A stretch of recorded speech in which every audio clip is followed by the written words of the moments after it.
Então, é um imenso prazer para mim convidar o meu queridíssimo Fernando Pimentel, professor da UFAL, coordenador do programa de pós-graduação em educação da UFAL, coordenador do Comunidades Virtual UFAL.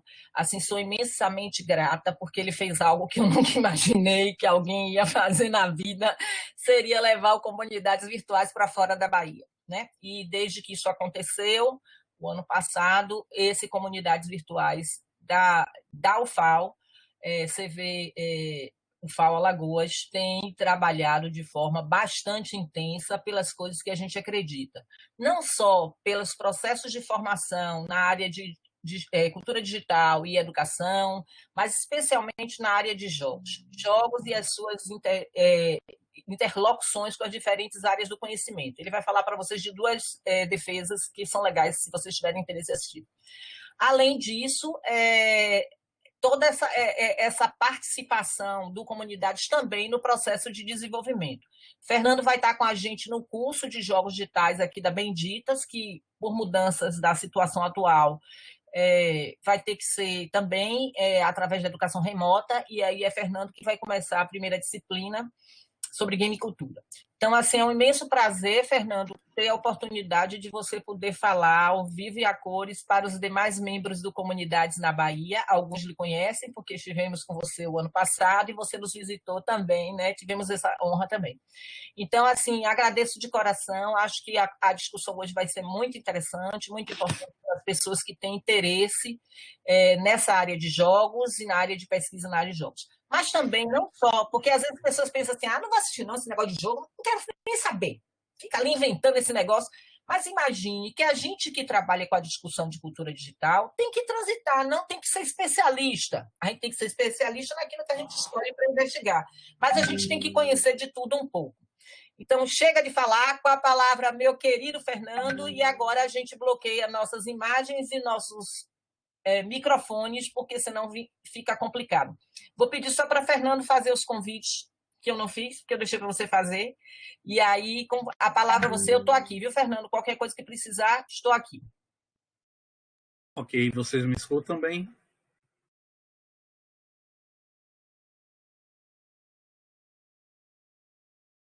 Ok, então, estão escutando, então a gente pode começar. Mas antes de começar mesmo o tema de hoje, fazer os convites, né, como o Lin está indicando aí, quero agradecer a Lin pelo convite para estar nessa manhã aqui a gente conversando sobre jogos digitais e metodologias de pesquisa. É algo que eu tenho me debruçado nos últimos 12, 14 meses, né, trabalhando muito nessa perspectiva. Quando terminou o seminário de jogos, eu adentrei nessa vibe aqui. E é uma honra poder dialogar com os 4 grupos do Comunidades Virtuais, né? O IF Baiano, o UFBA, o NEB, né, que é a mãe de todo o Comunidades Virtuais, e o nosso grupo aqui na UFAL. O nosso grupo aqui na UFAL, hoje à tarde, vai promover um webinário com o professor Leonardo Marques. Ele não é do Comunidades aqui na UFAL, mas ele é do Centro de Educação, do qual nós fazemos parte, e ele vai trazer um pouco da tese dele, que foi sobre jogos digitais e leitura. Então, logo mais à tarde, aqui nas notas compartilhadas está o link. Espero que vocês possam participar ou também divulgar, né? Eu posso passar para a Lin, já passei para a Lin o bannerzinho da programação de hoje à tarde, tá certo? Então, se vocês puderem divulgar, nós agradecemos. Bem, e aí nós temos também outros convites, né? No dia 20... Desculpe, deixa eu pegar aqui logo. Como diz Linha, tanta da coisa, viu? Que a gente fica meio que azuretado.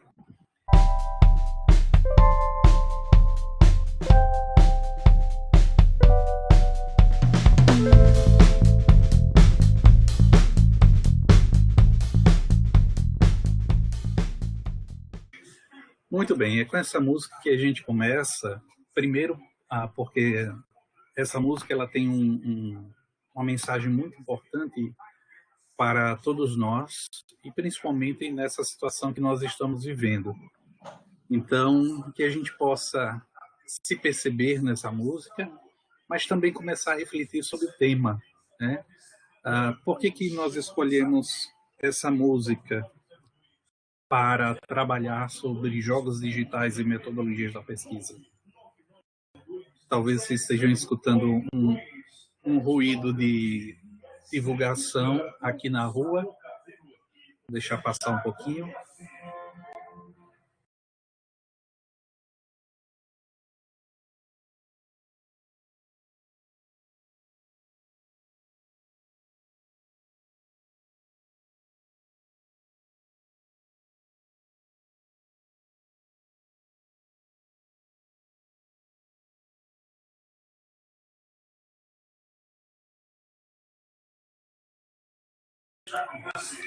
Bem, esse vídeo, ele apresenta uma concepção que nós abraçamos aqui no Comunidades Virtuais, que é a concepção da colaboração.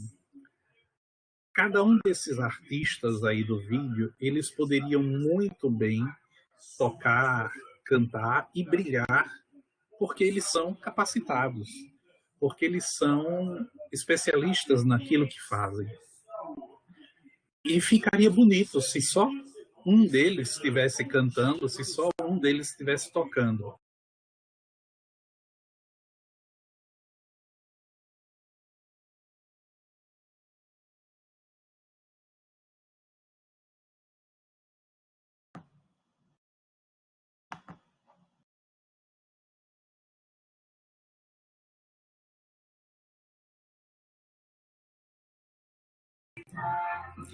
Ali esqueceu de combinar com o rapaz para não passar nesse horário aqui, né? Mas tudo bem. Então, cada um desses artistas aí, desse clipe que a gente acompanhou e escutou, cada um deles poderia muito bem brilhar sozinho. Só que eles participaram de um projeto, né? E a partir desse projeto, cada um pôde dar aquilo que tem de especial, aquilo que tem como arte, como dom, como fruto de esforço, como fruto de estudo. E juntos eles fizeram esse clipe, essa obra aí, que eu acho que é super interessante para a gente falar de algo que na pesquisa é necessário, que é a colaboração.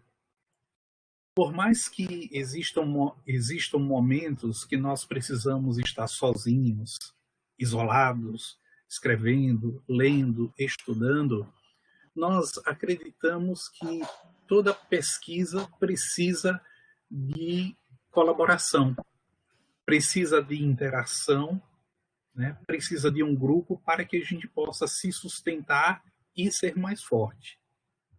É claro que cada um, né, desses 48 aqui que estão participando hoje, cada um tem o seu objeto específico, tem a sua pergunta específica, tem a sua pesquisa específica, seja ela de iniciação científica, de TCC, de mestrado ou doutorado.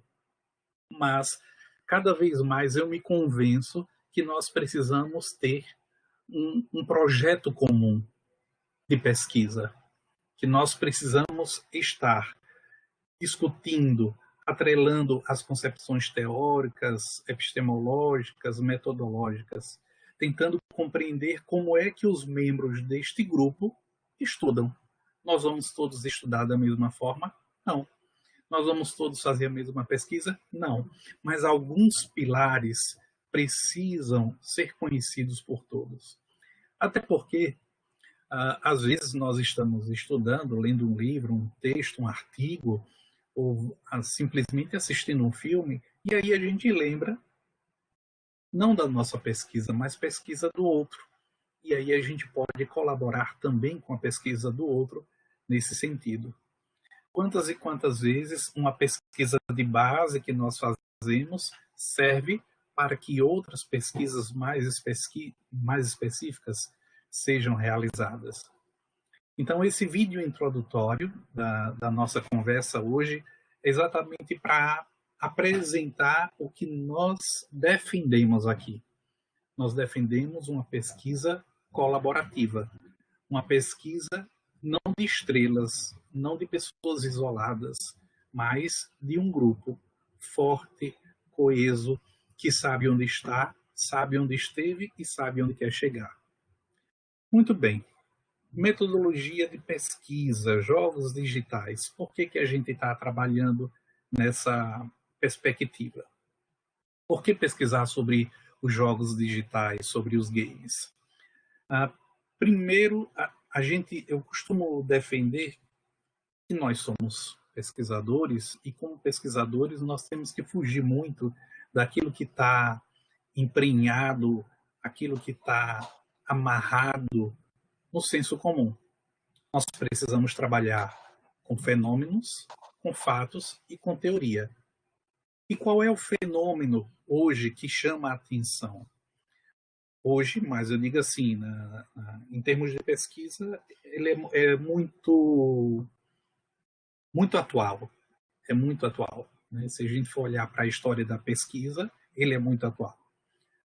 É o fenômeno que os jogos digitais estão cada vez mais presentes no nosso cotidiano.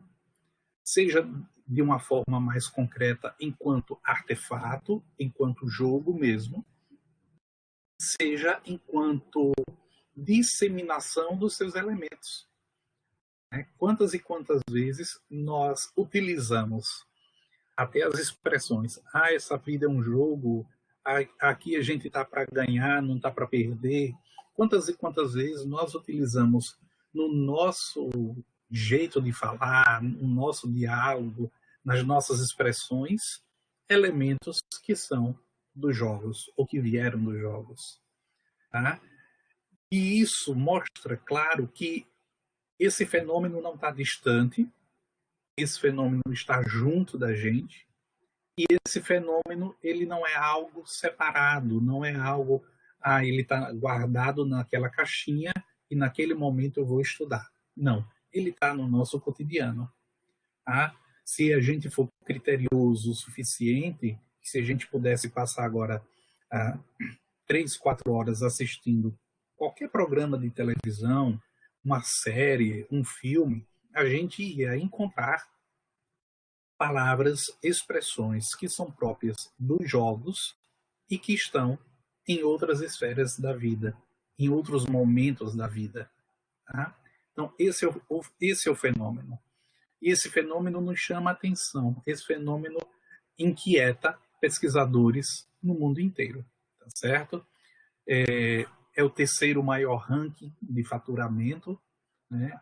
É claro que nesse ano de 2020 a gente não pode ter previsão alguma quem é que está na ponta da indústria, até porque eu acredito que quem está na ponta da indústria hoje são as indústrias de produção de material médico para atendimento para a pandemia, certo? Mas outro fato muito interessante que nos chama a atenção é o tempo que os jogadores, aqueles que se dizem jogadores, se dedicam a jogar por dia, dias e noites.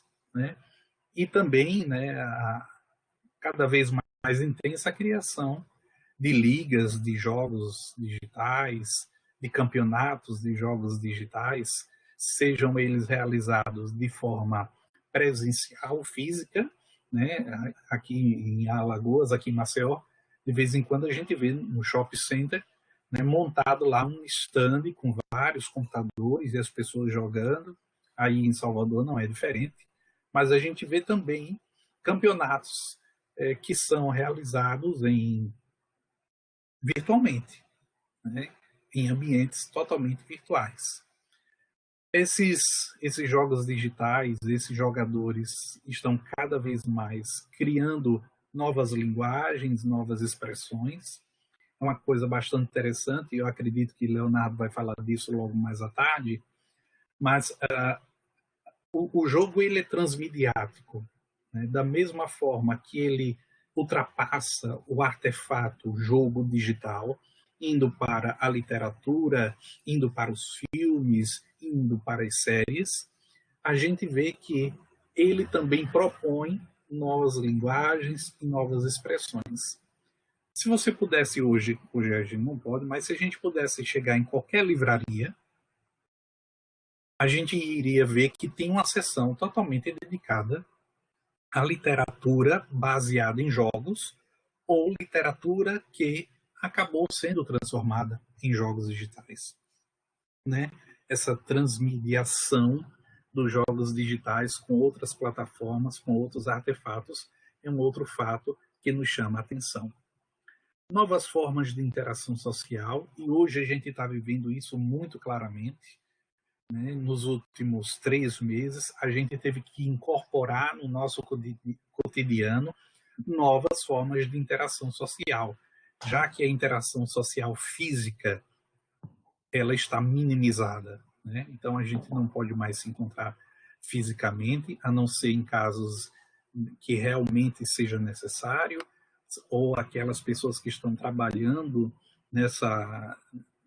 no enfrentamento desse vírus, né, nessa pandemia, mas como a nossa interação social ela mudou de ambiente, ela não deixou de existir, ela mudou de ambiente.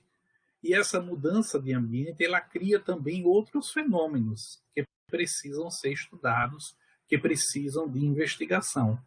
Eu estava lendo nesse final de semana sobre a fadiga Zoom, né? Quanto a gente está envolvido em tantas lives, ficou muito comum hoje, né? Tantas lives que são feitas, as pessoas não fazem mais outra coisa, não ser lives, sejam elas para o entretenimento, sejam elas lives acadêmicas, a gente encontra de tudo, tá?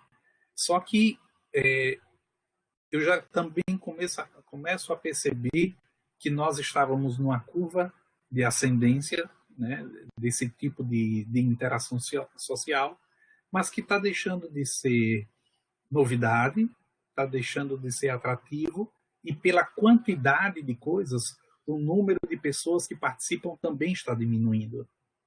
Se a gente for observar a quantidade de pessoas que participavam há 1 mês atrás ou há 45 dias atrás, hoje é um outro número. Tá? E também perceber o entretenimento, né? Os jogos digitais como entretenimento,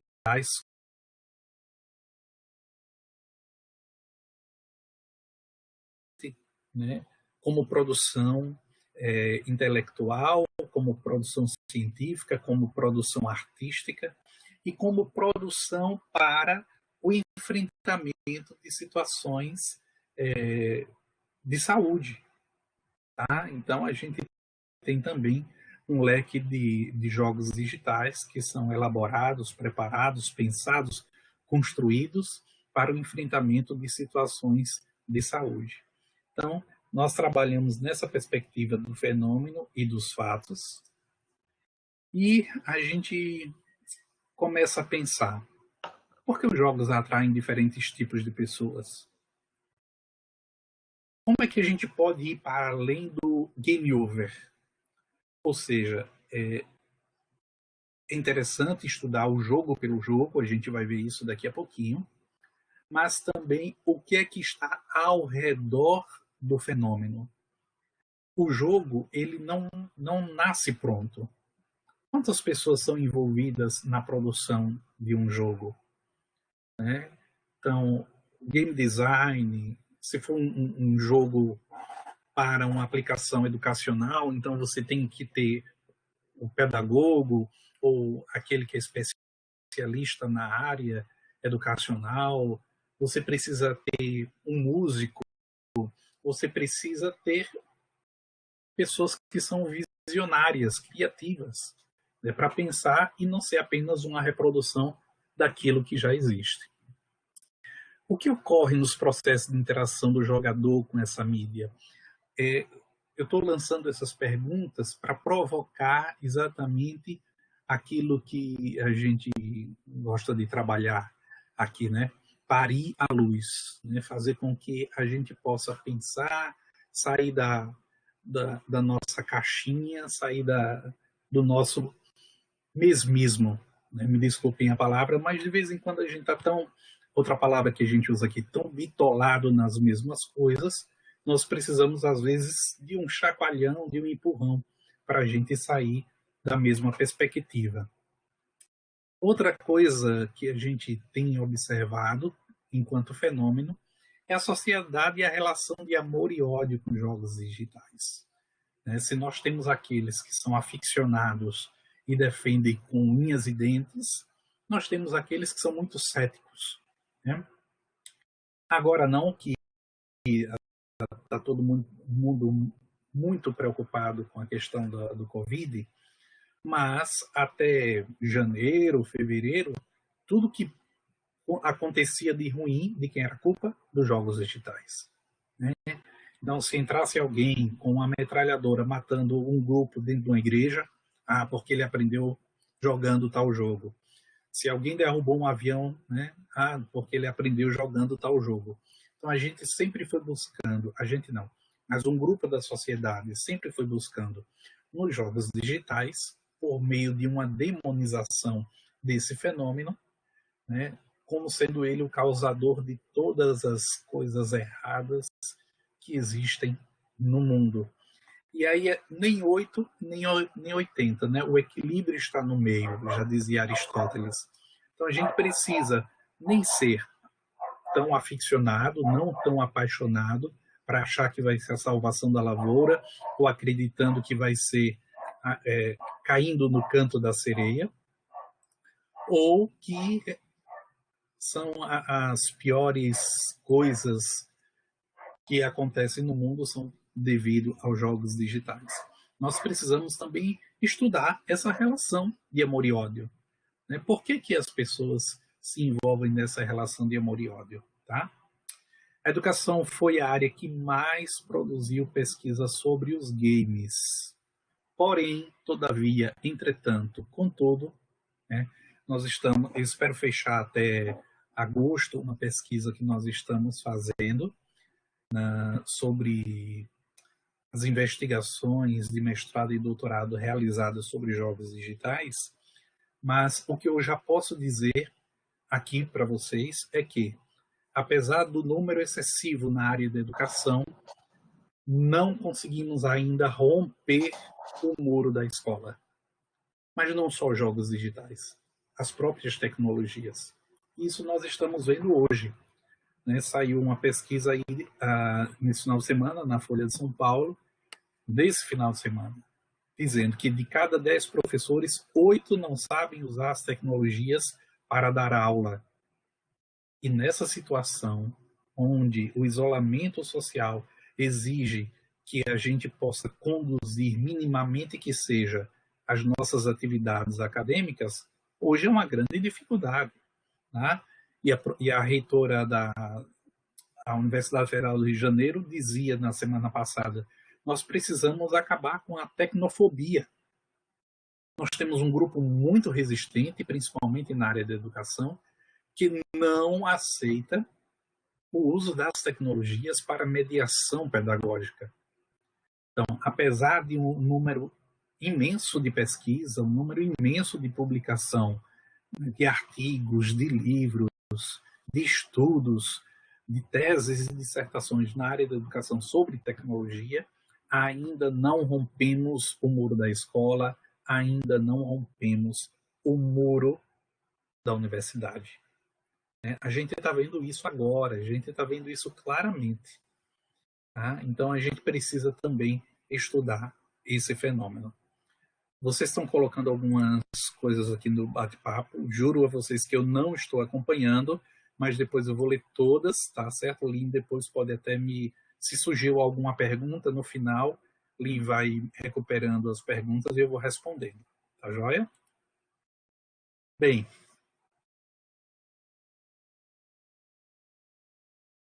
pode ser dito, talvez, que tais jogos são culturalmente significantes, importantes, porque eles ocupam um lugar novo e distintivo na forma de vida humana. Esse texto, né, foi publicado há 8 anos atrás, mas ele é muito atual e ele nos chama a atenção. Nós não sabemos como vai ser a nossa vida nos próximos meses, né? Até uma nova nomenclatura, um novo normal, new normal. Então como é que a gente vai viver esse novo normal? E como é que nós podemos aprender a partir dos jogos digitais o que é que eles já nos ensinam para esse novo normal? Tá? Então, convido a todos a pensar nisso também. Aqui nós também utilizamos, e eu acredito que seja comum aí na Bahia, pensar os jogos digitais como artefatos culturais. Tá? E enquanto artefatos, não nos referimos apenas ao materialismo cultural, mas aquilo que na cultura constitui produção do sujeito, que tem o seu próprio modo de ser, de ver, entender e transformar o mundo. Esse é um outro tema de pesquisa que precisa ser abraçado, né? Então, quem está acompanhando aqui, né, os nossos 49 participantes aqui, então, se alguém está procurando algo para pesquisar, é algo que pode muito bem ser transformado num objeto de pesquisa. Né? Tentar descobrir em cada jogo como os elementos da cultura estão presentes naquele jogo. Né? Eu li uns textos no ano passado, especificamente sobre a questão da cultura LGBT, como que ela está migrando para os jogos digitais.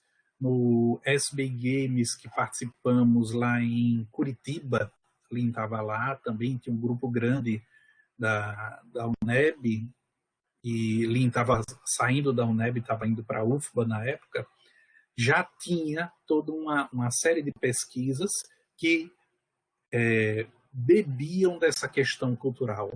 Ou seja, perceber que os jogos digitais, eles são quase que um reflexo daquilo que a gente vive no nosso cotidiano. Tá? Então, quando começou a questão da pandemia aqui no Brasil, no próprio grupo do WhatsApp do Comunidades Virtuais, a gente começou a mostrar alguns games que foram criados, né, para o combate à pandemia.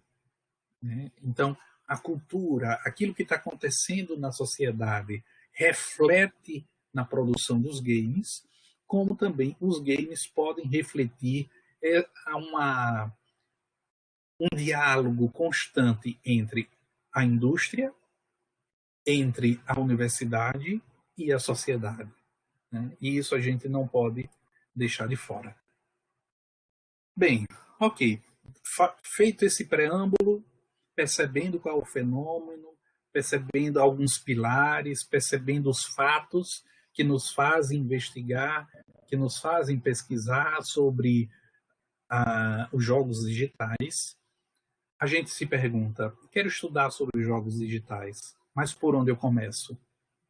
Cada um de vocês aí, e aí eu gostaria da interação de vocês aí no bate-papo, se você estudou sobre jogos digitais ou se você estuda sobre jogos digitais, coloque aqui, compartilhe aí. Por onde foi que você começou? Tá? Qual foi o start? O que foi que fez você começar a estudar sobre os jogos digitais? Por que, em específico, dos jogos digitais você quis estudar? Ou qual a relação dos jogos digitais com a sociedade que você quis estudar? Vai colocando aí enquanto a gente continua, tá certo? Por onde foi que você começou? Por onde é que a gente começa? Às vezes a gente está tão envolvido, a gente é um gamer, né? Alguns aqui podem ser grandes jogadores, né? E aí começou a partir do próprio jogo. Outros vendo algo em específico que aconteceu, né? Ou lendo algum material, ou a partir de uma palestra que participou, a partir de um vídeo, né, que assistiu. Por onde é que começa? Toda pesquisa ela começa da observação. Então, não se pode começar uma pesquisa sobre qualquer coisa, qualquer tema, qualquer assunto, se eu não me deparo para a observação. Então, o primeiro passo é a observação, é refletir. E essa reflexão, ela também não cai do nada, ela não surge do nada. Ela requer um esforço mental, ela requer um trabalho mental. Esse trabalho mental que muitas vezes é fruto de leitura. Então, eu preciso de um arcabouço teórico para que esse arcabouço teórico possa dar o start daquilo que vou pesquisar. Então, quando a gente pensa por onde é que eu começo exatamente refletindo o fenômeno. Tá? Então, o Daniel está colocando aqui melhorar a prática. Lincoln, eu acho que é a Lina que está aqui pelo perfil do Comunidades, né? A demanda de pais, crianças e professores durante o processo de formação, principalmente no tema da violência. Né? Então, a gente tem um start, tem algo que chama atenção, esse algo que chama atenção nos leva à leitura. Peraí, será que alguém já escreveu sobre isso? Será que alguém já estudou sobre isso? E eu vou lá, vou ler. E às vezes na leitura eu descubro, alguém já escreveu sobre isso. Mas tem uma perspectiva aqui que eu não li ainda. Eu costumo, e os meus orientandos que estão por aqui poderão dizer, que eu costumo dizer assim, olha, nós não temos compromisso com pesquisas de satisfação. Nós não fazemos pesquisas para agradar. Nós fazemos pesquisa. Se os resultados vão ser positivos ou negativos, nós vamos trabalhar com esses dados. Né? E quando nós não encontramos os dados, isso também é resultado. Né?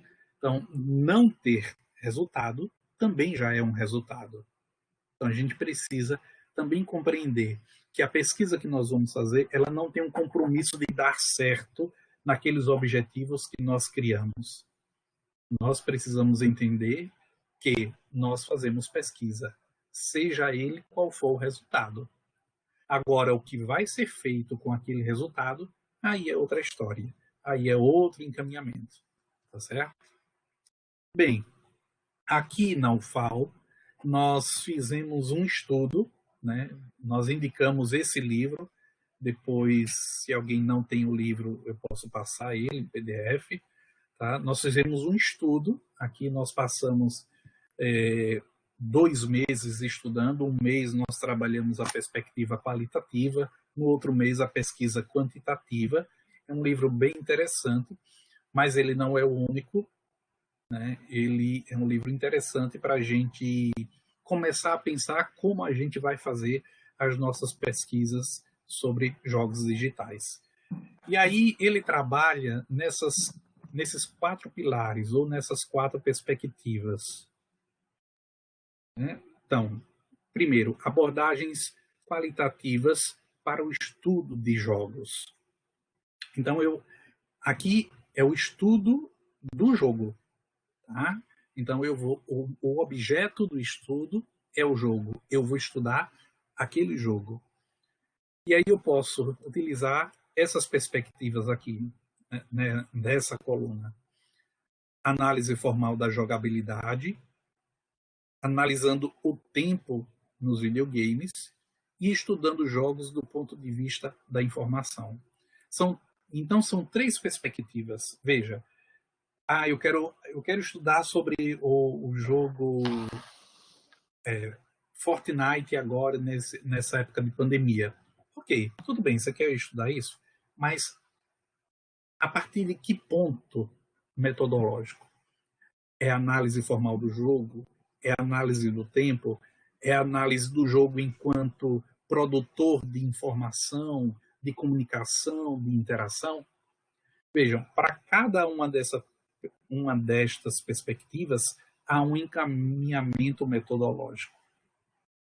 Uma outra coisa muito interessante que a gente tem trabalhado aqui na UFAL e que na área da educação isso deve ser cada vez mais difundido, pelo menos é isso que eu defendo, é que nós não precisamos ficar criando protocolos de pesquisa cada vez que vamos fazer uma nova pesquisa.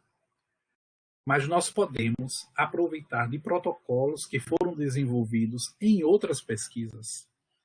Por isso que nós precisamos, nos nossos textos, nos nossos artigos, teses, dissertações, relatórios de pesquisa, nós precisamos deixar claro o passo a passo metodológico para que outras pessoas, outros grupos de pesquisa possam seguir. Espera aí, aquilo que foi pesquisado pelo Comunidades Virtuais da UNEB, se eu fizer aqui na UFAL, vai encontrar o mesmo resultado? Bem, eu só vou poder fazer esse paralelismo se a metodologia estiver bem delimitada e o protocolo estiver bem explicado. Tá? O outro encaminhamento são abordagens qualitativas para estudar brincadeiras e jogadores. E aí, veja, enquanto que aqui o foco era o estudo dos jogos, aqui o foco são as brincadeiras e os jogadores enquanto elemento cultural. Tá? E aí eu vou trabalhar os métodos etnográficos, entrevistas detalhadas para pesquisa de jogos, pensamentos, né, recordação estimulada. Aqui entra muito a área da psicologia, da neurociência, tá certo? Então, recordação estimulada como método de pesquisa de jogos, tá? Entrevistas em grupos focais como forma de avaliar e entender as experiências dos jogos. Veja, por que pessoas diferentes têm experiências diferentes ou têm experiências similares quando jogam determinado jogo? Tá? Então, é outra perspectiva, é outra abordagem qualitativa que tem todo um procedimento, que tem todo um passo a passo para ser desenvolvida. A terceira possibilidade são as abordagens quantitativas. E esse é um desafio que nós estamos lançando cada vez mais forte para a área da educação. Porque na década de 70, na década de 80 e até na década de 90, os métodos quantitativos foram altamente demonizados na área da educação. E aí a gente precisa perceber que não existem anjos e demônios na pesquisa. Existem boas opções metodológicas e existem opções metodológicas que não são boas. E como é que eu faço a minha opção metodológica? Tudo depende da pergunta que você faz. Lembra quando a gente falava por onde é que começam? Né? E a gente falava da reflexão, a gente falava de pensar, a gente falava de ler. Nesse momento da reflexão, surge a pergunta de pesquisa. Nenhuma pesquisa pode ser feita se eu não tenho uma inquietação, se eu não tenho uma pergunta a responder. Então, a pergunta bem elaborada, a pergunta bem construída, junto com um objetivo muito bem delimitado, vai indicar qual é a perspectiva metodológica, a abordagem metodológica que eu vou utilizar. Às vezes, os orientandos perguntam, professor, isso aqui é um estudo de caso? Professor, isso aqui é uma etnografia? Professor, isso aqui vai ser quantitativo ou qualitativo? E aí eu digo assim, vamos voltar à pergunta? Essa pergunta encaminha para que metodologia? Para responder essa pergunta, eu vou precisar de qual tipo de dados? E como é que eu posso conquistar, conseguir coletar esses dados? E depois de coletados, como é que eu vou analisar? Tá? Então, a terceira possibilidade são as abordagens quantitativas, e aí nós temos vários métodos quantitativos e análises para o estudo dos jogadores e o seu comportamento. Volta aqui as análises psicométricas, né, voltando à questão da psicologia, voltando à questão da estatística, os efeitos dos jogos, a análise audiovisual da experiência. métricas de jogo baseado em feedback, visualização de dados de jogabilidade e a modelagem de equações estruturais para estudar os processos dos jogos pretendidos. Veja, cada uma dessas abordagens exige tempo. Exige um tempo para pensar o protocolo.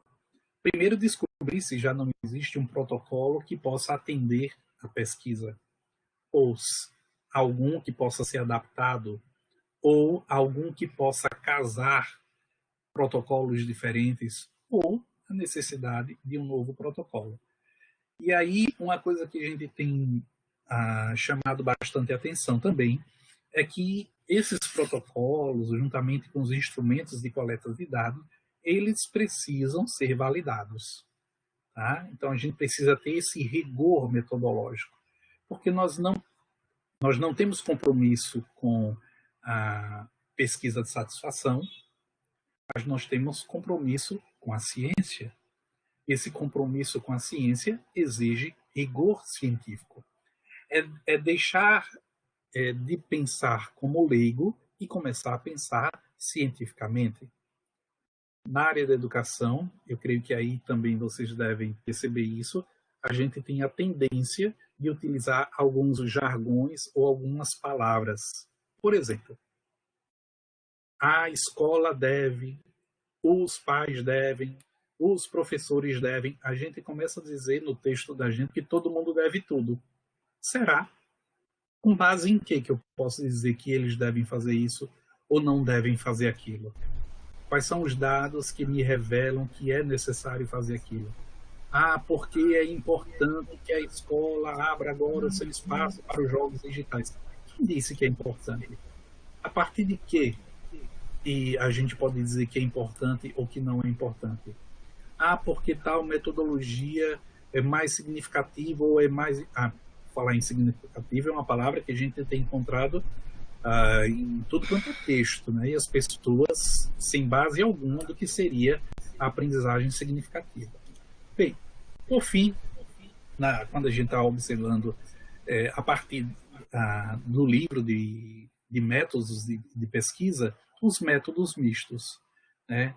Onde a gente vai encontrar entrevistas e análises sistemáticas, teoria fundamentada. A teoria fundamentada tem sido algo muito recorrente, tanto a teoria fundamentada como a perspectiva da educação comparada, né, ou dos estudos comparados. Tem um livro muito bom que foi editado pela CAPES, né? Inclusive são 2 volumes bem interessantes sobre a teoria comparada. Desenvolvimento de jogos para pesquisa e o design de jogo experimental. Então, são algumas perspectivas quando a gente aí está falando dos métodos mistos. Bem, uma temática, muitos métodos. Então, eu vou passar aqui, já temos mais de 1 hora aqui gravando, né? Quase 1 hora de nossa apresentação. Eu vou deixar um tempo para que a gente possa dialogar, para a gente colocar as nossas observações, mas aí nós temos algumas coisas que nós coletamos a partir de uma pesquisa que realizamos, né? Então, eu me debrucei sobre algumas pesquisas que foram divulgadas nos últimos 2 anos, e aí eu fui identificando como que os pesquisadores utilizaram jogos digitais e como a perspectiva metodológica foi utilizada nessas pesquisas. O que é mais comum e que a gente mais encontra são jogos como dados de pesquisa. Jogar e pesquisar. Observa-se o jogo em si, mas também as posturas dos jogadores, sentimentos, ideias, estratégias, imersão. Observar a jogabilidade e os jogos como sistema de informação. Principalmente há um interesse quase que unânime nas últimas 2 edições do SB Games, vou falar especificamente do SB Games, dos jogos como dados de pesquisa. Esse ano eu estou como chair da trilha de educação, e a gente está vendo a possibilidade de indicar que outras perspectivas metodológicas sejam incorporadas na trilha. Porque essa perspectiva dos jogos como dados de pesquisa, ela é muito da indústria ou dos cursos das áreas mais, digamos assim, de produção de jogos digitais, ou da área da computação, ou dos cursos de jogos digitais. Né? Mas a gente precisa fazer esse diálogo maior com a educação. Também jogos e experiências. Aqui o foco não é o game, mas a experiência que ele provoca. Então há uma etnometodologia. Né? Estatísticas e games. Né? Na área de saúde tenho trabalhado muito essa perspectiva. Estudos psicofisiológicos, estudo de impacto do jogo, métricas, equações estruturais. O game como fenômeno, cultura, isso tem sido pouco, né, mas a gente encontra. Eu falava lá dos exemplos lá dos estudos sobre LGBT. E o desenvolvimento de games, inclusive games para pesquisa. Nós estudamos esse ano aqui já no grupo de pesquisa alguns trabalhos que foram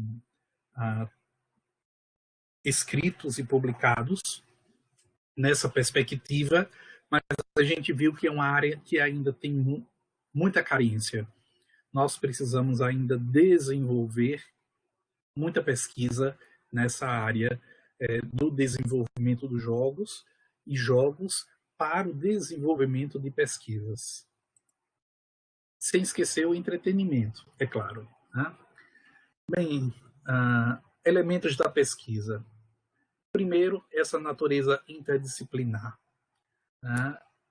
Cada vez mais, assim como eu coloquei lá naquele clipe, nós precisamos desse diálogo interdisciplinar.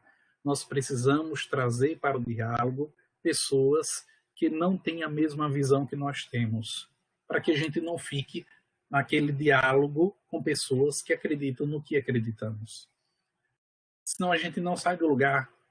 Então nós precisamos cada vez mais de dialogar com diversas áreas para que a gente possa ter novos insights. Né?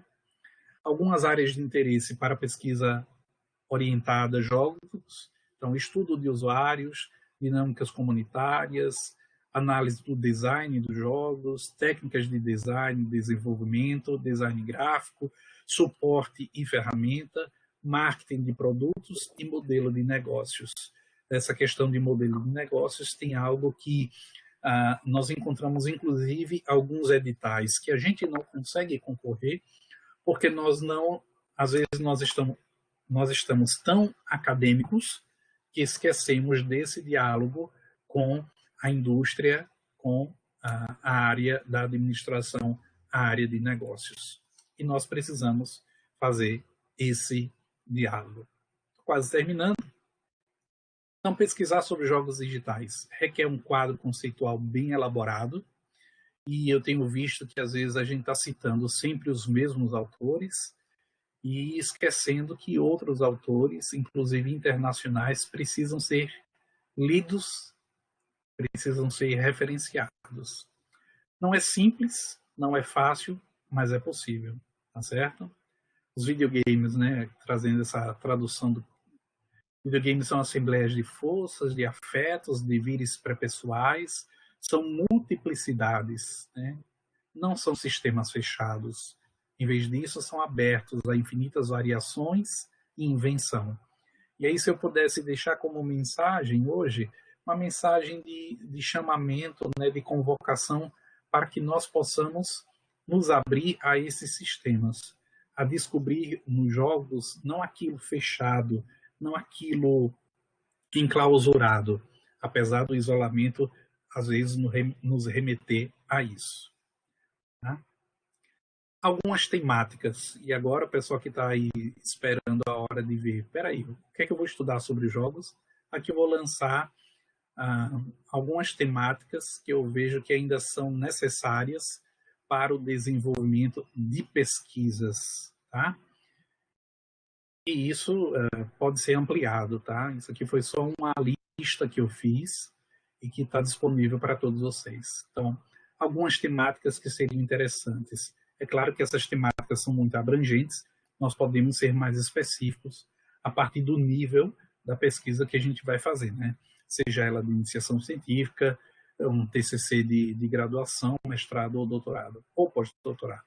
Então, design e aprendizagem de jogos digitais e RPG, aprendizagem baseada em jogos digitais e competência digital. Essa história da competência digital agora, principalmente como competência digital docente, é algo que está muito atual, né, que a gente precisa chamar bastante atenção a isso. Alfabetização digital, letramento digital, jogos digitais e contação de histórias, né, a dissertação que Kelly vai apresentar no dia 2 de junho vai trabalhar nessa perspectiva do multiletramento, integração de jogos digitais e conteúdo de aprendizagem, jogos digitais em ambientes de e-learning, jogos digitais como drives motivacionais, simulação em jogos, jogos digitais em realidade virtual, perspectiva dos professores sobre jogos digitais para aprendizagem, desenvolvimento de jogos, perspectiva sobre jogos digitais para aprendizagem, desenvolvimento de jogos digitais e empreendedorismo, e a lista continua. Guias práticos para envolver-se com jogos digitais para aprender, jogos de saúde, jogos digitais de pessoas com deficiência, os atuais e tendências emergentes, DGBL, revisitando jogos como intermultidisciplinar, jogos como mídia, representação nos jogos, brincadeira e o meio dos jogos, jogos de construção, prática pedagógica e jogos, design de jogos, desenvolvimento, mudança na cultura de jogos, produção de jogos como meio crítico, teoria do esportes, gamificação, e aí duas alfinetadas, né, que eu deixo. Jogos em tempos de pandemia, jogos digitais e isolamento social. Eu acho que isso tem muito que a gente poderia estar pensando, e aí tem a chamada de artigos aí para o dossiê que Lynn está preparando com Daisy, que acredito que a gente poderia pensar em algo nesse sentido, os jogos digitais e o isolamento social.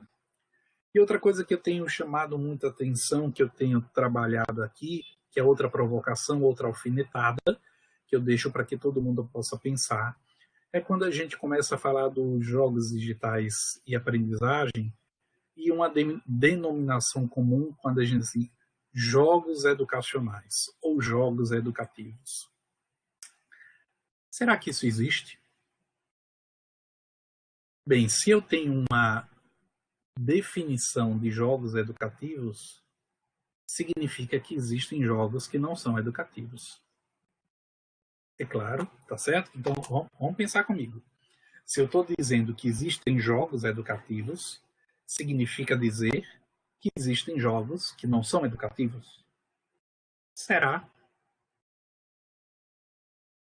É uma pergunta que eu faço, para cada um poder pensar. Será que não existem jogos? Ou será que existem jogos que não são educativos? E aí a gente precisa pensar, peraí, qual é a minha perspectiva de educação? Ou qual é a perspectiva de educação que eu defendo? E aí, convido vocês a pensar na educação enquanto educação formal, não formal e informal. Né? O que é que eu aprendo quando eu estou jogando? O jogo educativo é aquele que trabalha conteúdo ou aquele como algumas pessoas utilizam na literatura, aqueles que são para o treinamento?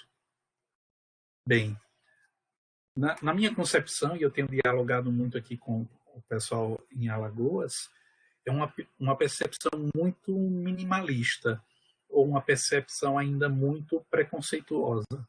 Eu acredito que nós precisamos avançar mais. Né? Da mesma forma que eu estava lendo na semana passada, que a educação à distância vai acabar. Não vamos ter mais educação à distância. Enquanto terminologia. Por quê? Quando nós falávamos de educação à distância, nós estávamos fazendo um paralelo com a educação presencial. Mas e agora, nesse fenômeno onde tudo está muito misturado? Alguns vão até dizer assim, o ensino híbrido, educação híbrida. Será? Bem, a professora Namélia, de saudosa memória, já dizia isso há alguns anos atrás. Nós estamos no momento em que nós tínhamos as duas linhas, né, os dois trilhos de uma linha de trem, né, que estavam em paralelo. E aí, volto àquela pergunta que o professor faz lá no ensino médio. Onde é que duas paralelas se encontram? No infinito, né? Bem, parece que nós chegamos no infinito. Porque me parece que agora nós não temos como dissociar o que é presencial do que não é presencial. Da mesma forma, eu não consigo, nesse momento, talvez seja uma limitação minha, ou talvez seja já uma quebra de paradigma, eu não consigo ver jogos que sejam educacionais e jogos que não sejam educacionais. Porque, do nosso ponto de vista, nós sempre aprendemos com os jogos. Bem, concluo aqui essa apresentação, né? Mas a gente continua para o diálogo. Lin pode até aí fazer um sistema de inscrição de perguntas. Algumas pessoas poderão, inclusive, complementar aquilo que falei. E eu convido todo mundo para jogar e pesquisar para promover experiências. Nós não estudamos sobre jogos apenas porque não temos nada para fazer, né? E aí coloca essa charge, né? Você vai ficar aí, eu estou caindo fora da zona de conforto. Saia do seu parquinho e venha estudar conosco, venha trabalhar conosco, venha discutir conosco, venha pesquisar conosco, venha compartilhar conosco aquilo que a gente está aprendendo por meio das nossas pesquisas. Nós não sabemos tudo, né? Nós não estamos nem no começo. Acredito que nós temos muito. Aquela lista de tantos temas que existem, né, e tantos outros que não foram colocados ali, mostram que, na perspectiva dos jogos digitais, nós temos muito o que estudar. Obrigado por enquanto. Lin, a palavra está com você ou com quem quiser fazer algum comentário. Fernando, muito obrigada. Eu acho que foi excelente a sua apresentação, porque você trouxe pontos para além da discussão em torno dos jogos, né? Mas trouxe questões que tensionam o processo de investigação em qualquer área, mas nesse momento você focou na questão dos jogos. Acho que as pontuações, no sentido de desmistificar também o objeto, é super importante, né? Porque as pessoas tendem a descaracterizar quem não conhece, não só em relação aos jogos, mas especialmente em relação aos jogos. Então, eu acho que a sua apresentação foi extremamente pertinente, rica e lúcida. Trouxe a indicação desse livro, a gente lá do Comunidade da UNEB já tinha interagido com ele, foi até Vitor Caires, que está por aqui, que apresentou para a gente esse livro. Então, eu acho que agregou bastante valor à discussão. E trouxe um ponto que sempre tem me incomodado, que é essa coisa que você começa falando de resgatar o que o próprio grupo está fazendo, né? Então, assim, eu sei que a gente não deve ter uma perspectiva endógena dentro da pesquisa, né? Só citar, porque tem gente que é assim, obriga os orientandos a citar a si próprio, e isso é muito ruim. Mas eu acho que também a gente não pode ir para o outro extremo, que é o que. Se tem uma coisa que me incomoda no meu grupo, é isso. É assim, é uma tendência de valorizar muito o que é do outro e não o que o grupo está produzindo. E muitas vezes, quando você vai ouvir esse outro, você percebe que gente do seu próprio grupo já falou isso, já pesquisou isso. Eu tenho adotado muito frequentemente a tendência de citar sempre o trabalho das pessoas do grupo quando eu estou falando alguma coisa, resgatar. Por quê? Porque se tem o histórico, se é um grupo que faz a pesquisa, então por que a gente tem que sempre valorizar o vizinho? O vizinho é bom, mas nós também somos, né? E isso não descaracteriza a pesquisa. Isso, inclusive, é importante para dizer que você conhece o que o seu grupo faz.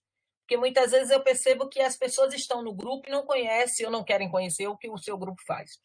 mas é valorizar aquilo que o grupo que se propôs e tem aquela expertise em investigar, no caso da gente, que a gente não investiga só jogos, né? Cultura digital de maneira geral e suas diferentes interfaces. Então, acho que essa sua fala foi muito pertinente, eu gostei muito. Parabéns pela fala, como sempre. E aí eu já abri aqui para a pergunta, tá todo mundo lhe parabenizando, mas não apareceu pergunta. Gente, ninguém quer fazer Não, nenhuma. apareceu sim. Mas sim, já coloca aqui a questão da formação dos professores.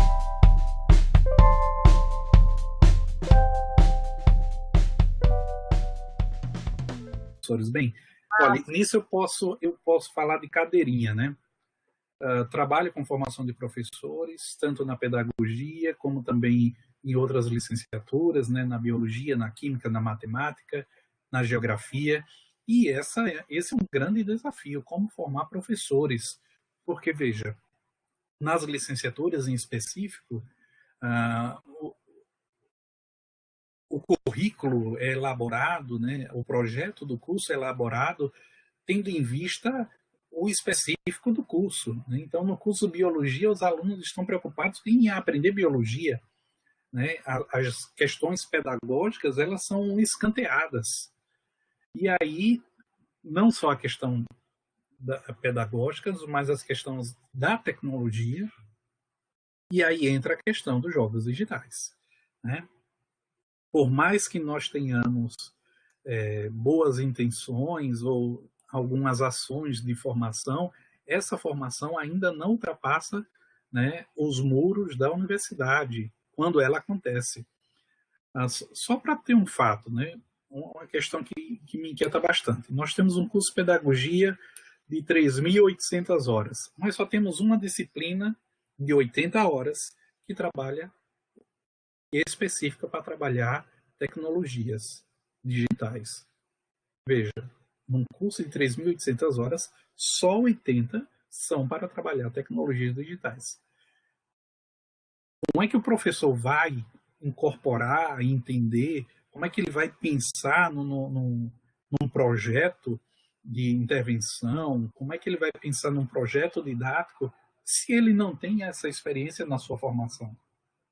Né? Então, é um desafio, por mais que tenhamos boas intenções, esse é um grande desafio e que nas licenciaturas, na pedagogia, eu acho que nós ainda vamos ter muitos anos pela frente para tentar romper essa barreira, porque é uma questão que foi cristalizada, está muito solidificada. Nos cursos de licenciatura, o objeto é o próprio tema da licenciatura. Por exemplo, no curso de física, de licenciatura, os alunos só querem saber de física, eles não querem saber nada de pedagogia, não querem saber nada de tecnologia, de didática, não querem mesmo. Por outro lado, na pedagogia, há uma grande tendência de se estudar somente as questões, vamos assim, da, da compreensão epistemológica do fato educativo. Fui por muitos anos professor de estágio, no último período da pedagogia, e quando eu pedia para os alunos elaborarem o plano de aula que eles iam desenvolver na intervenção, eles diziam: professor, a gente nunca aprendeu a fazer um plano. E outros chegavam com pânico mesmo: professor, como é que eu vou dar aula? Eu nunca dei aula na minha vida. Peraí, você passou 8 períodos, 7 períodos, chega no 8º e não sabe desenvolver um plano, preparar uma aula? Como que vai ser professor nesse sentido? Ah? O Elber Lima Santos coloca: Fernando, nessa sua definição sobre jogos educativos, até mesmo jogos caracterizados como extremamente violentos, são também educativos? São também educativos. São também. Veja só, o que é que você aprende? Aprende a ser violento. Aprende a xingar, aprende a brigar. Está aprendendo. Ou aprender é só aprender coisas boas? Quantas e quantas vezes nós aprendemos coisas que não são boas? Né? Então, qual é a concepção de educação que a gente tem? Então, defendo que a gente aprende. Seja ele qualquer jogo. Num jogo de dado a gente aprende, um jogo de chimbra, não sei como é que chama aí, chimbra, que alguns lugares que é biloca, outros lugares que é bola de gude. Um jogo de bola de gude a gente aprende. Né? Então a gente aprende também quando um jogo é violento. É claro que são coisas que não se deveriam aprender. Tá? Então aqui, veja, não estou fazendo juízo de valor, tá? Mas eu quero colocar na balança, peraí, tem coisas que eu deveria aprender, tem coisas que eu não deveria aprender. Muito bem, Suiane, bola de gude. Quem mais gostaria de fazer alguma pergunta, alguma coisa que não ficou clara? Fernando, você pode falar um pouco, enquanto o pessoal está pensando aí, das pesquisas em linhas gerais, como é que está estruturado hoje o CV Alagoas?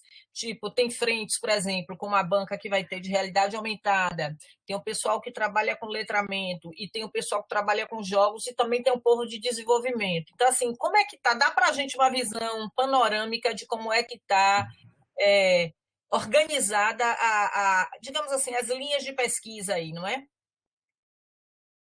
E é o samba do crioulo doido, entendeu? Oi, Veja, nós temos, mas nós temos aqui, porque assim, vou historicizar.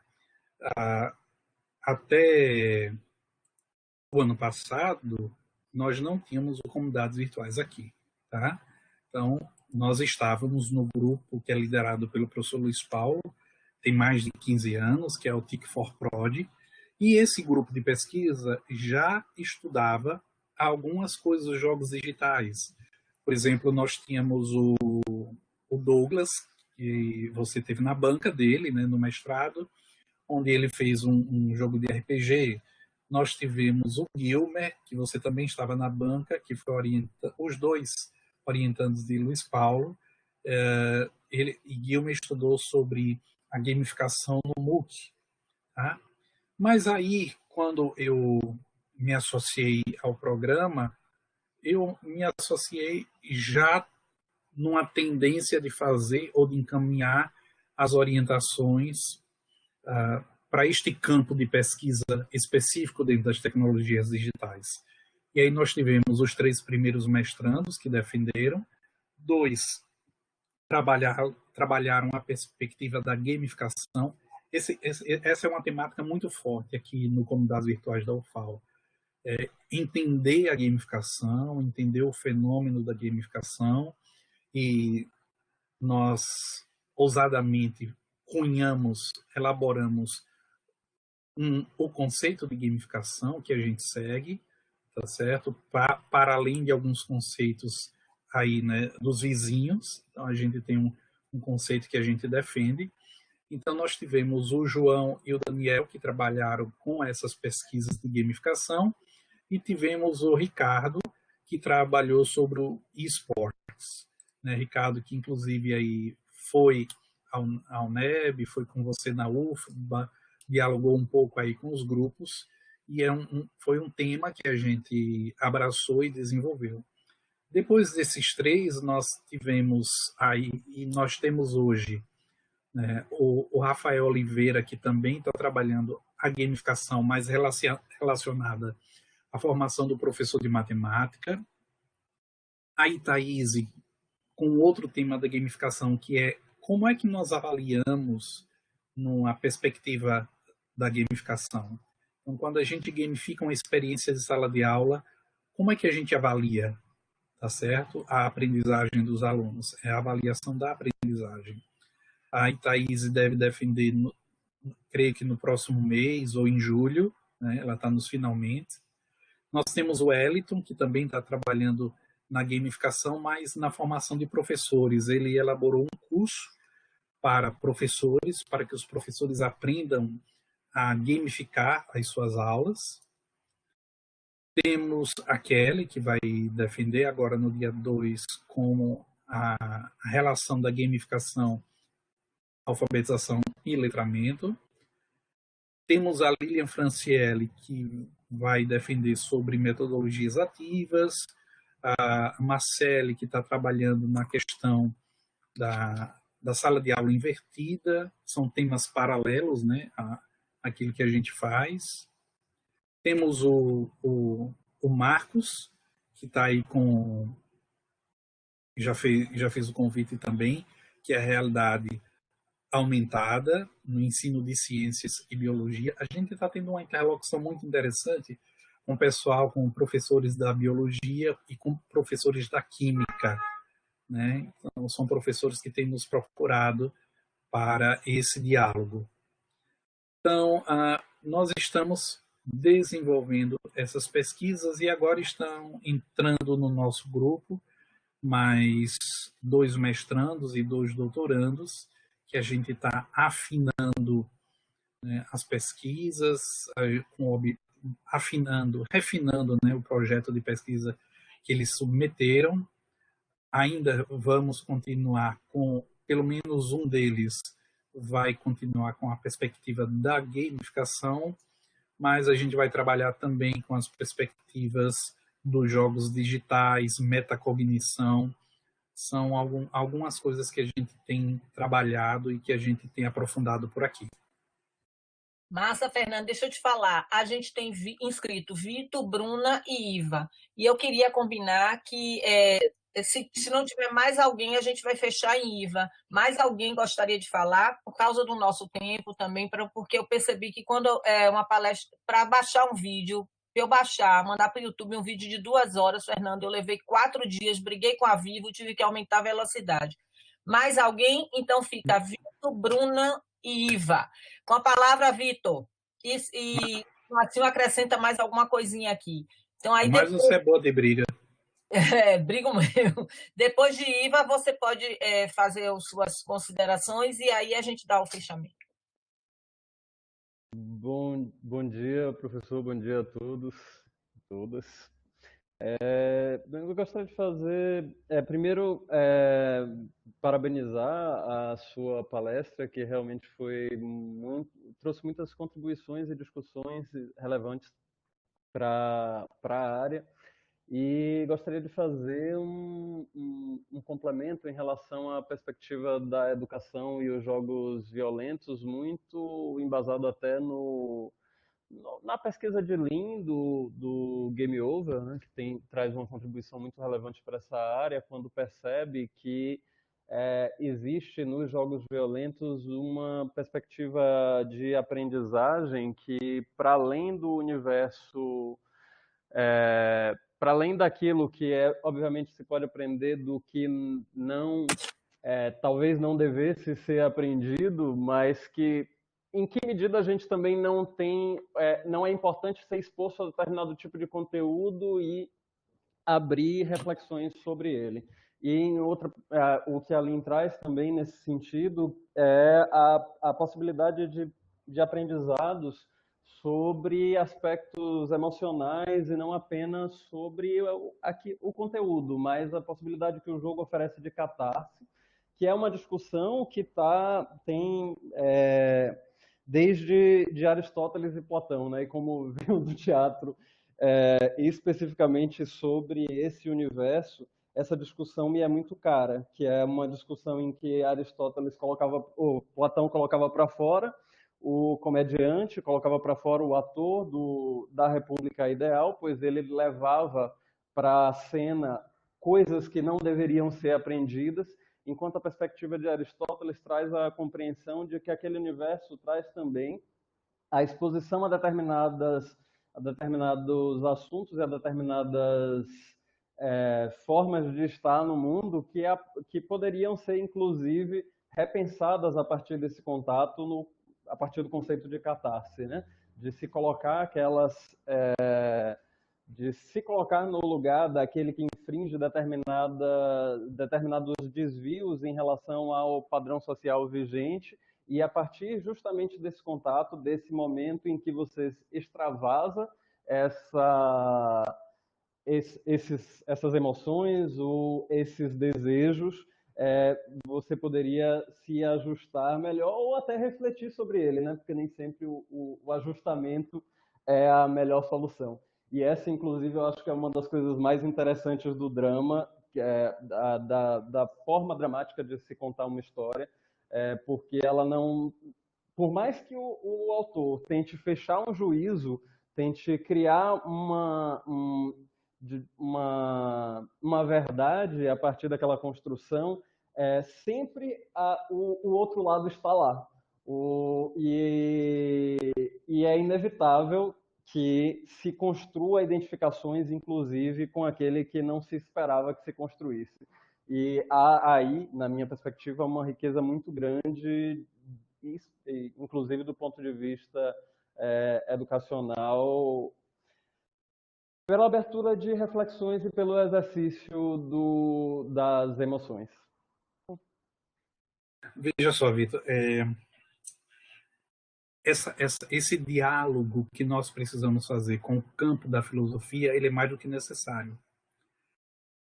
Porque a gente poderia começar pensando assim, quais são as motivações que tenho para jogar? Ou quais são as motivações que as pessoas têm para jogar? E voltar um pouco atrás, também nesse cunho filosófico, quem sou eu? Né? Eu parto do princípio que eu sou quando olho para mim, quando me encontro no encontro com o outro.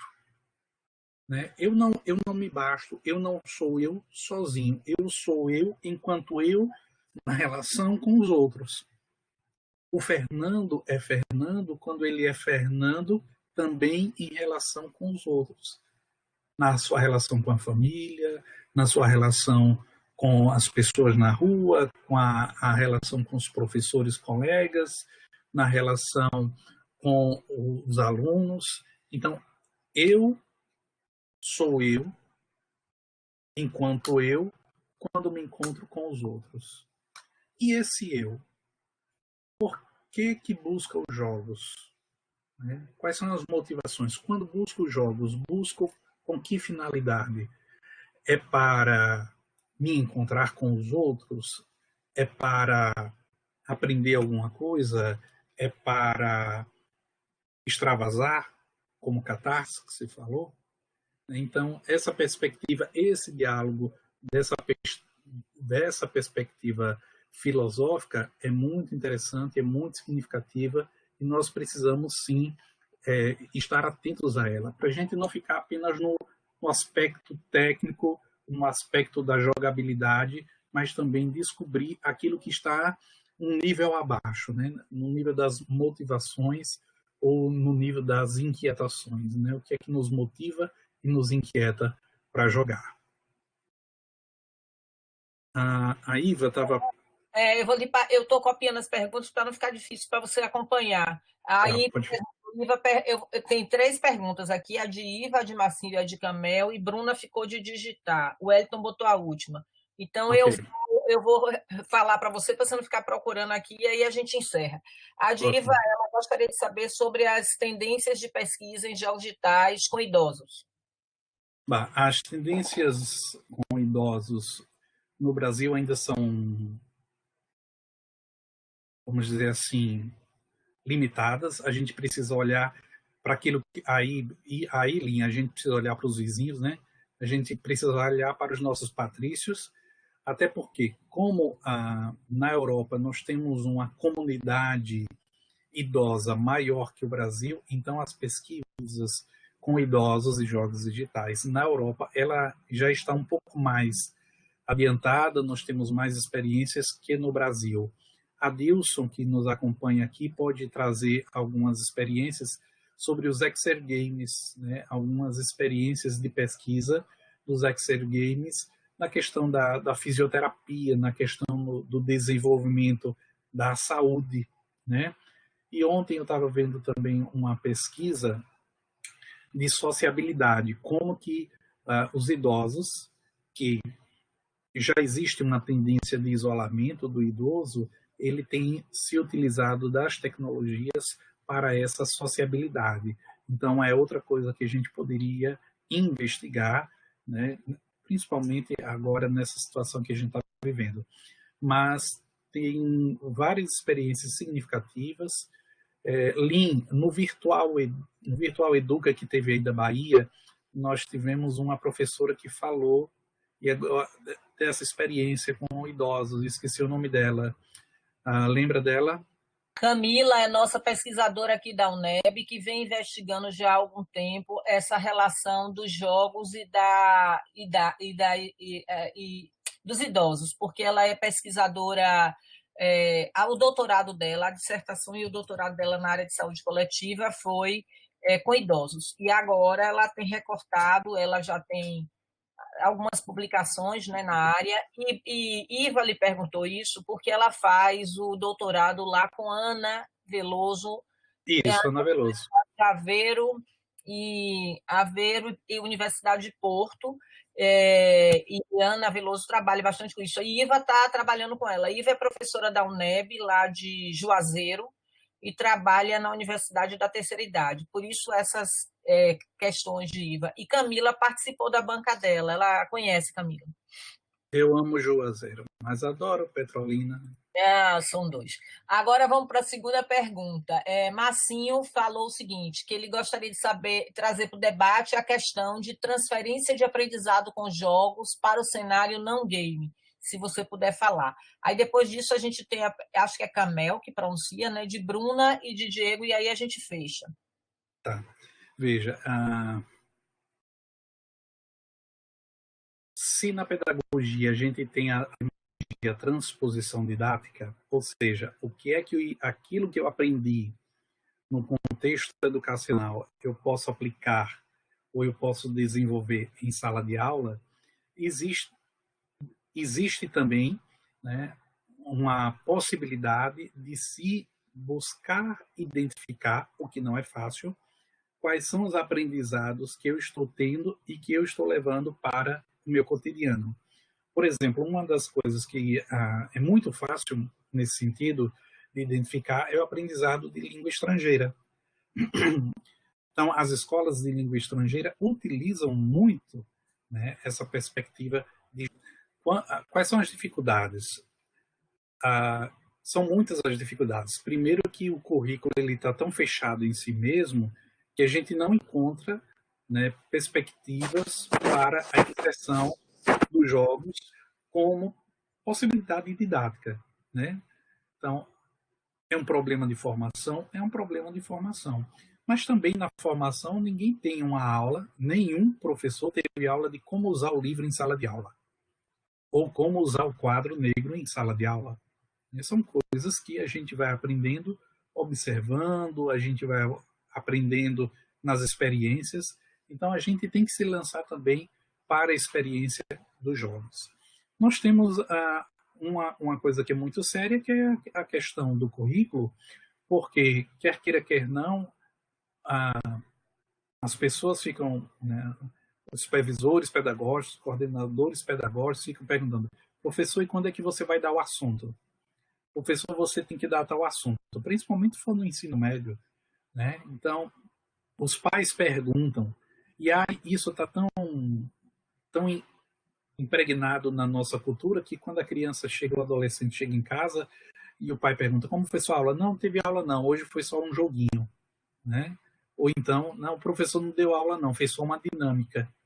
Então, a gente precisa, enquanto sociedade, enquanto comunidade, perceber o que é que a gente tem nessa construção do conhecimento.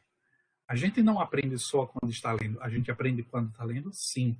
A gente aprende quando o professor está ensinando, sim. Mas a gente não aprende só dessa forma, né? Existem pessoas que têm maneiras, estilos diferentes de aprendizado, né? E outras que têm mais habilidades do que outras, né? Por exemplo, eu não tenho a mesma habilidade com uma bola que tem o Neymar. Quer dizer, eu não tenho habilidade quase nenhuma com a bola. Então, as minhas habilidades são outras. Isso significa que eu sou pior do que ele ou melhor do que ele? Não, nós somos apenas diferentes. Eu não gosto de fazer essa comparação melhor e pior. Tá? Mas, então, existe essa dificuldade do currículo, existe essa dificuldade da formação, porque nós não temos uma formação, nós temos essa dificuldade do próprio engessamento da escola, Lin gosta de dizer uma coisa que a gente diz aqui também, né? Nós não vamos transformar a escola numa lan house, tá? Mas é perceber que, da mesma forma que a gente utiliza uma lousa, que a gente utiliza um caderno, que a gente utiliza um livro, que a gente utiliza um mapa, por exemplo, o professor vai trabalhar sobre descobrimento do Brasil. Qual é a melhor forma de dar a aula sobre o descobrimento do Brasil? É trazendo para a sala um mapa? É fazendo a leitura do texto? É dramatizando com os alunos? É escutando um áudio? Assistindo um filme? Como? É jogando um jogo sobre o tema? Como? Qual é a melhor forma de ensinar? Isso depende também do perfil de aluno que a gente tem. Então, o professor precisa identificar no seu alunado quando é que ele pode utilizar tal recurso, né? Quando é que ele pode utilizar tal artefato. Com certeza, tem turmas que utilizar um jogo vai ser super tranquilo, mas outra turma não vai dar de forma alguma para jogar. Então, a gente precisa... Sim, Lin. Então, a gente precisa perceber, existem todas essas dificuldades para a gente incorporar, seja os jogos digitais, seja qualquer tecnologia. Por exemplo, a grande dificuldade de utilizar um aparelho celular em sala de aula, né? Primeiro que as escolas têm lá, né, na porta, proibido o celular. E hoje, nessa situação que a gente está, como é que a gente... Então, veja, nós barramos, agora precisamos e não sabemos usar, né? Então, temos a dificuldade da família, temos dificuldade do engessamento do currículo, a dificuldade de entendimento dos gestores, nós temos uma dificuldade de infraestrutura, a maioria das escolas não tem laboratório de informática ou não tem Wi-Fi, né? Não tem. Nós temos várias dificuldades, mas eu costumo dizer aqui, não vamos focar na dificuldade e ficar chorando as pitangas. Nós vamos descobrir soluções para as dificuldades. Ok? Próxima linha. A próxima é a de Bruna e a última é de Diego. Bruna, ela fala que a conferência foi bastante produtiva e fala e traz a seguinte questão. Eu vou fazer o contexto para poder se entender a questão. Ela diz que está amando. Gostaria de tirar uma dúvida sobre a utilização de jogos educacionais atualmente em tempos de distanciamento social. Sabemos a importância dos professores como mediadores na inserção dos jogos educacionais e a necessidade de mostrar aos estudantes elementos importantes nos jogos, construindo um elo entre o assunto estudado com a temática do jogo. Desse modo, como podemos perceber o desenvolvimento do estudante, sendo que não vamos analisar e acompanhar presencialmente as suas ações ao decorrer do game? Como saber se conseguiram o resultado esperado? Bem, aqui nós nos deparamos com uma coisa que se chama limite. Infelizmente, nessa situação, nós não temos ainda muitas alternativas para fazer o acompanhamento de muitas coisas que estão sendo feitas, né? Quando a gente vai analisar essa questão da jogabilidade ou das emoções, né? Existem inclusive alguns programas que a gente pode instalar, né, no computador, que eles gravam a pessoa enquanto está jogando. É uma possibilidade, mas ainda vejo que é muito limitada. São perspectivas experimentais, né, de cunho muito psicológico, que precisam de um arcabouço muito definido, de um protocolo muito definido para essa coleta de dados. Porque não basta só gravar, né, identificar as expressões, identificar aqui as expressões, tá certo? Então, tem outros fatores, né? Então, o contexto externo, o contexto em que a pessoa está. Uma coisa é você ter um laboratório onde você convida as pessoas e você coloca lá a pessoa dentro do laboratório e você faz a pesquisa ali dela jogando. Outra coisa é ela no ambiente, né? dela, na casa dela. Peraí, ela está jogando na sala, na casa? Tem quantas pessoas em casa enquanto ela está jogando? Foi de manhã, de tarde ou de noite? Ela já teve... ela jogou depois de algumas horas de sono? Ou ela está jogando depois de outras atividades que implicam em fadiga visual, em fadiga mental, em fadiga física? Então, existem muitos vieses, existem muitos elementos que podem influenciar nessa coleta de dados, então isso precisa ser cuidadosamente pensado. É claro que nessa situação de isolamento, várias coisas nós não vamos poder fazer. E aí nós vamos ter que aguardar novas soluções, ou metodológicas, ou tecnológicas, ou nós vamos ter que esperar o retorno dessa situação. Obrigado, Fernando. Agora a gente tem a última de Diego, jogos e educação especial, né? Estamos desenvolvendo pesquisas com cocriação de jogos analógicos e digitais, feitas em co-design com professores e alunos, com o objetivo do empoderamento desses sujeitos, para poder criar o próprio material didático e para inserir a própria cultura nos jogos produzidos. O que o professor acha? Alguma sugestão? Diego orientando de Essivaldo, lembra? Essivaldo Mato, sim. que eu apresentei. Então, Diego trabalha com Essivaldo, trabalho muito interessante, muito rico, e aí é essa a questão de Diego. Eu queria só saber se são... quem que vai produzir os jogos? Quem que está produzindo os jogos?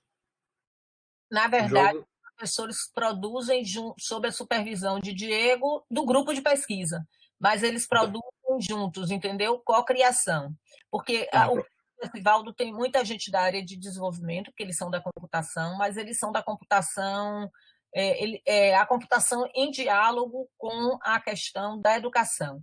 A dissertação de Diego foi sobre o desenvolvimento de um jogo com as crianças para deficiência auditiva. Então, eles trabalham num grupo de interação humano-computador. Esse é o foco deles, né? Tá. A questão, Diego, se você está trabalhando com professores que estão desenvolvendo, você está partindo de uma perspectiva. Tá? Agora, na minha concepção, o melhor seria trazer as próprias pessoas que têm a deficiência para elaborarem os seus próprios jogos. Porque elas partiriam da própria experiência dela para produzir pronto, você está dizendo que é isso que ele está fazendo. Ótimo. Então, a pessoa traz a própria experiência para ela também participar desse processo de desenvolvimento, dessa construção colaborativa. Aquilo que a gente falava lá no início, né? Cada um vai trazendo um pouquinho da sua expertise, cada um vai trazendo uma aprendizagem colaborativa, né? Onde cada um vai trazendo as suas competências, as suas habilidades, os seus conhecimentos, para que a gente tenha um produto final que seja significativo. E aí tem um detalhe dessa pesquisa que precisa ser chamado a atenção, porque precisa dar voz a esses sujeitos, né? Então, qual é o entendimento, o sentimento desses sujeitos ao produzirem jogos para eles e para outros sujeitos com a mesma deficiência, né? Então, como é que eles estão se sentindo nessa participação? Né? Talvez a sua perspectiva seja muito mais técnica ou talvez quantitativa, mas trazer esse aspecto qualitativo, dar voz a esses sujeitos, mas são participantes, né? Muito bem. Eu acho que seria bem interessante, que seria muito significativo para a sua pesquisa você dar voz a esses participantes, e isso é inclusão, isso é empoderamento, né? Fazer com que o outro participe, né? Ele não vai receber algo pronto, algo que alguém que não entende a vida dele preparou para ele, né? Mas trazer ele, para ele com a experiência dele, com a vivência dele, dizer, não, peraí, precisa disso, ou precisa daquilo. Eles melhores, eles, melhor do que a gente, poderão dizer o que pode ser feito.